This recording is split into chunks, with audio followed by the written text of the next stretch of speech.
Good evening, everybody, and hope you all are doing well. Welcome here to Steve's Wrestling Ramble here for this week. As I usually do, I have my Raw and SmackDown reviews, so everybody's welcome to check those out at their leisure. I would say this week Raw being better than SmackDown Live, actually. Welcome also to check me out on Talking WWE with Jay. Again, that is Talking WWE with Jay. Welcome to check out that channel on YouTube. Just simply search Talking WWE with Jay. Simple like that. Also, and the episodes are also found on other platforms, Spreaker, iTunes, and otherwise, I believe. So again, I was talking WWJ, and this week we were talking Raw, SmackDown, of course, previewing Money in the Bank as well, along with talking some WWE news and notes, talking about the Fox contracts, as we worked here previously, last week, the situations. We were talking about that during the news portion of that episode. So again, it's talking WWJ. Also, welcome to check out another wrestling podcast too. Excuse me. But as it was Raw and SmackDown, pretty good shows, I would certainly say. I mean, would I say Raw better than SmackDown? I don't know. I would. I actually would say Raw was better than SmackDown, but I still am a Team Blue guy for sure.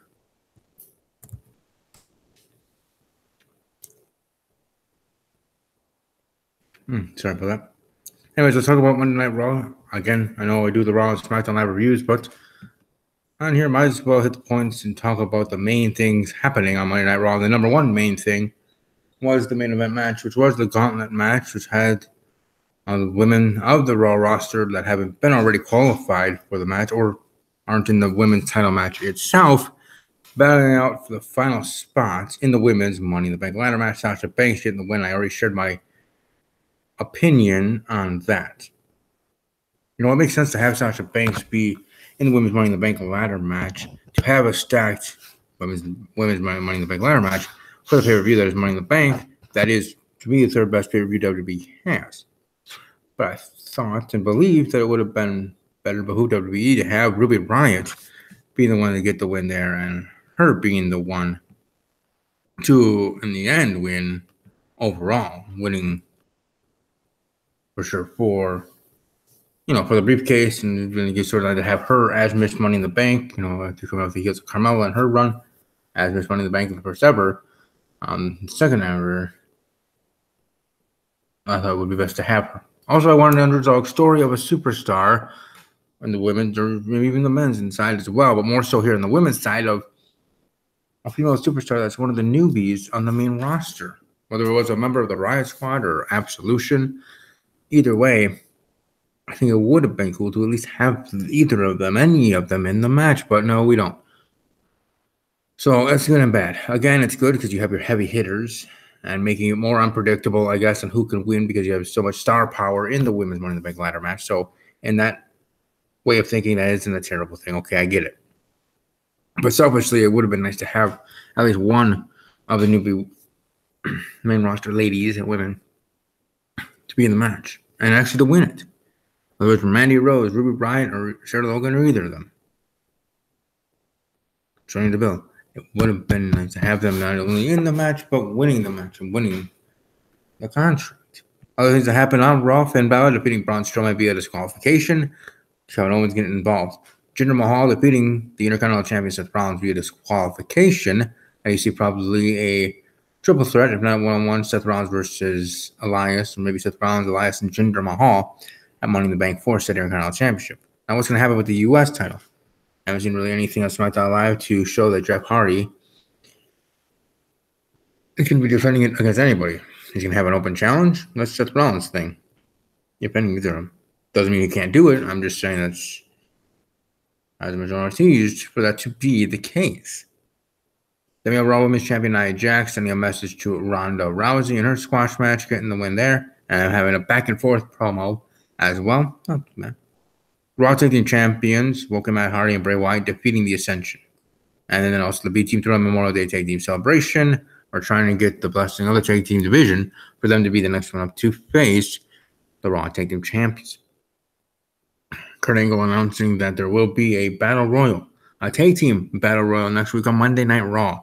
And the winner of that said Battle Royal will be facing the Raw Tag Team Champions, Matt Hardy and Bray Wyatt, at WWE Money in the Bank in Chicago, Illinois, June 16th, I think, 17th, on the WWE Network. I'm hoping it's the B team, but I'm thinking that it could be the Revival. I have the B team still going. You book them strongly. Maybe even have them getting a title match at SummerSlam. I've been thrilled about the idea of having them turn heel at some point in the next couple of months. And then from there, you have the B team actually being a really good tag team because those two superstars are good. They're good, and their pedigree shows that. And Curtis Axel and Bo Dallas. I think it would be great to have them not only as the Raw Tag Team Champions for any amount of time, but have them be those same Raw Tag Team Champions as heels rather than as faces. Then again, either way, they deserve of something because they certainly have worked hard, especially with Mr. Raj and otherwise, and things they've done in the past in their own individual careers. It could be, and they could actually be this generation's New Age Outlaws if booked properly and correctly and given a chance. Again, that wouldn't happen until they turned heel, and that being the catalyst of their big push that was happening at that point. Or it's to say the B team getting a push and being the Raw Tag Team Champions for any amount of time would be splendiferously awesome. Kevin Owens defeating Bobby Roode one-on-one. Sami Zayn offering a public apology for insulting Bobby Lashley's family. And looks the same as being so-so, be whatevs. Kevin Owens against Bobby Roode. Just like the opening match from Balor versus Braun Strowman. You know, you're having your four representatives of the men's for the men's Money in the Bank ladder match in one-on-one contests. Maybe even have a battle royal on the go-home show, Raw or SmackDown, or otherwise with Saturday participants, whether it's the men's or women's battle royal, or men's or women's Money in the Bank ladder match. You have those four participants of Raw or SmackDown that represent those brands, having like battle royals and to get the win there. It certainly would be interesting to see how everything goes down for WWE moving forward because Money in the Bank is coming on our heels. It's going to be awesome and glorious indeed. Drew McIntyre defeating Chad Gable. I know here in the rumblings and rumors that Jason Jordan will be coming back next week.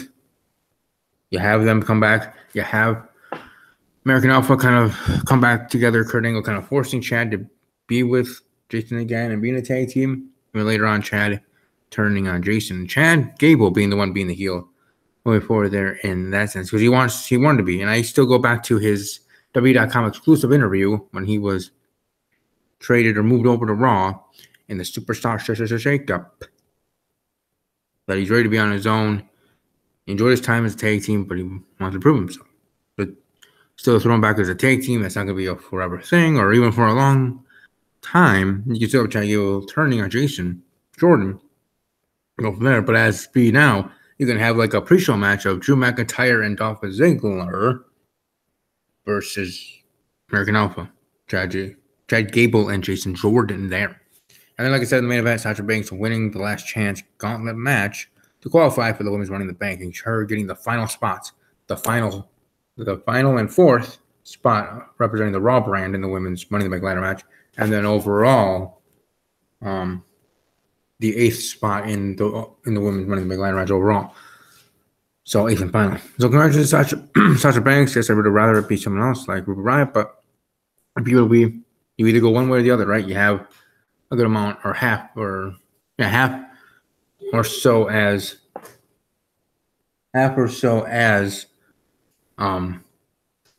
with the new women, but either way it certainly would have been interesting as well.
All right, sorry about that. Not too much else to really talk about with SmackDown Live. With SmackDown Live, we had the men's final spot being given or taken by Samoa Joe, defeating Big Cass and Daniel Bryan. We had a dance-off, I guess, happening. So, whatever that was. But either way, Raw better than SmackDown for at least this week, and we'll certainly see how everything else turns out and plays out moving forward. These Steve's Wrestling Rambles haven't been the best in the last couple of months because I'm not having my team members here. I know I'm used to doing this on my own, but once you get a team, it's nice to have that. Changes are going to be happening here at the show moving forward. I do want to, rely on these guys to be on the show, but we'll see. I have to talk to them, and they're busy right now, so talk to them later. But we'll certainly see moving forward what's going on. Beyond that, I don't have anything else really to talk about. The Bank looking to be a good show. Raw and SmackDown were fine. Not too much actual news to be talking about. Enzo Amore had his rap video that came out. I could care less about that. And other things happening. Perez getting signed to WWE or Prazi, whatever her name is. And so forth. But yeah, I'm just getting frustrated with my team members. And hopefully things will change moving forward with them. Either way, we might have to make some hard decisions. But right now, I'm just going to relax and you're going to enjoy the rest of my evening. Hope you enjoy the rest of yours. I don't think there are any other big news or notes to talk about. It has to do with WWE. CM Punk trial going on. Okay, wait until we get a verdict there. But beyond that, like I said, not too much really to talk about. I do want to let people know, if you haven't watched the show Young and Hungry, it is actually on Freeform, but also you can see it on Netflix. Check it out. It's actually a pretty good show. Emily Osment, formerly of Hannah Montana. She's looking good. She's looking awesome. There are some other cute women, and that chick who plays, or woman, I should say, that plays her best friend,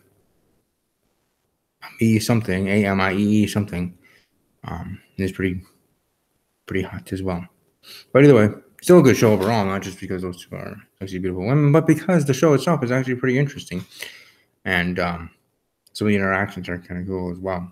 Josh, the main male character, is kind of a guy I kind of wish to be, not just because he's rich, but other aspects of his life. And even his personality that I vibe with.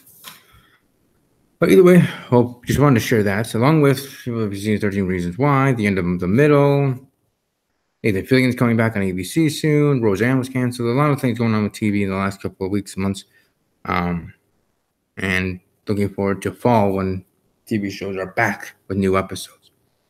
That pretty much is it with WWE stuff to talk about. Like I said, Raw, SmackDown, talking a little bit of news, I guess, and otherwise, and hopefully things are going to be interesting. I know in 2 weeks the episode will be good because we'll have a predictions episode.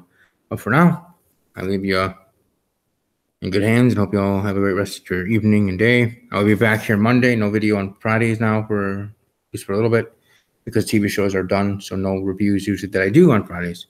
Not happening now. But I hope you all have a great rest of your evening. I will see you back on Monday. I will also be on my other channel, Animated Awesomeness, on Saturday, as I do, to review My Little Pony Friendship is Magic for each episode thereafter it airs. But beyond that, you know what to do. Above all else, as always, take care.